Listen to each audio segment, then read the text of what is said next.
Welcome back to this intergalactic episode of Flick Frenzy Facts. Today, we have a thought-provoking topic that will surely leave you questioning everything you thought you knew about the legendary filmmaker, George Lucas. In this video, we will delve into a controversial theory that suggests George Lucas might be more like Darth Vader than we ever imagined. Brace yourselves as we explore the dark side of the man behind Star Wars. To set the stage for our discussion, let's begin with an intriguing anecdote about George Lucas. Picture this: it's the late 1990s, and George Lucas has just released Star Wars Episode I: The Phantom Menace.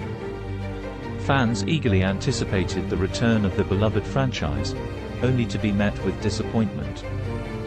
But what if this letdown was intentional?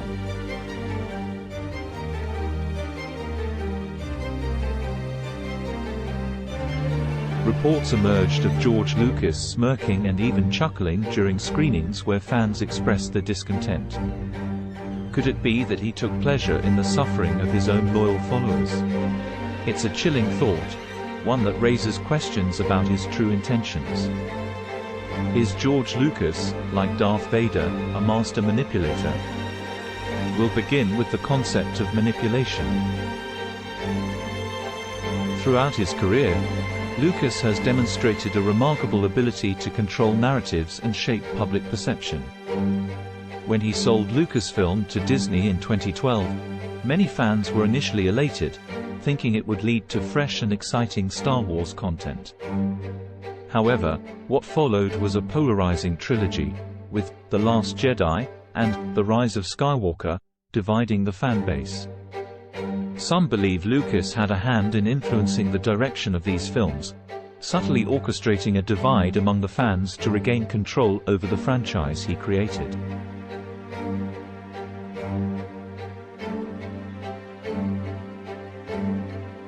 Even actor John Boyega, who portrayed Finn in the sequel trilogy, openly expressed his disappointment, suggesting that Lucasfilm didn't fully realize the potential of his character. Could this be a result of George Lucas' hidden agenda, ensuring the newer films fell short of his original vision?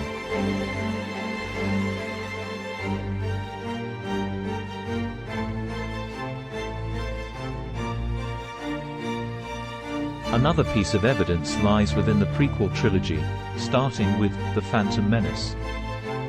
Many fans criticized these films for their stiff dialogue, underdeveloped characters, and excessive use of CGI. But did George Lucas purposely create these shortcomings as a reflection of his own struggle with the dark side?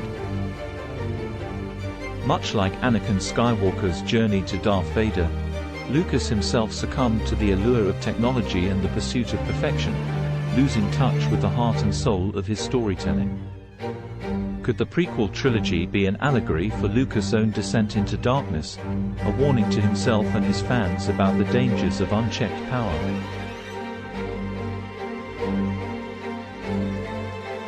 No discussion about George Lucas and his connection to Darth Vader would be complete without addressing the infamous special editions. In 1997, Lucas re-released the original Star Wars trilogy with various alterations and additions. While some changes were welcomed, others drew the ire of dedicated fans.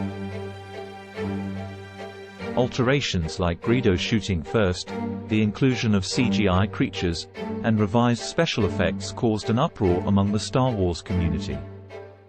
Critics argued that these revisions distorted the integrity of the original films, erasing the essence that made them beloved.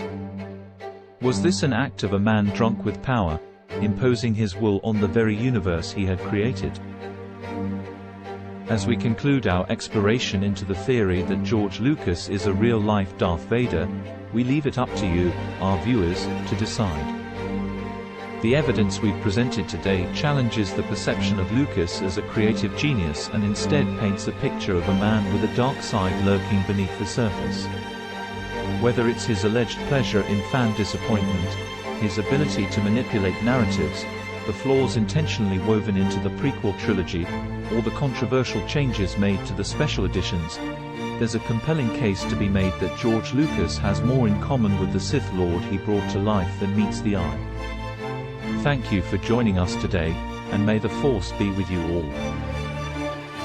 Thanks for watching.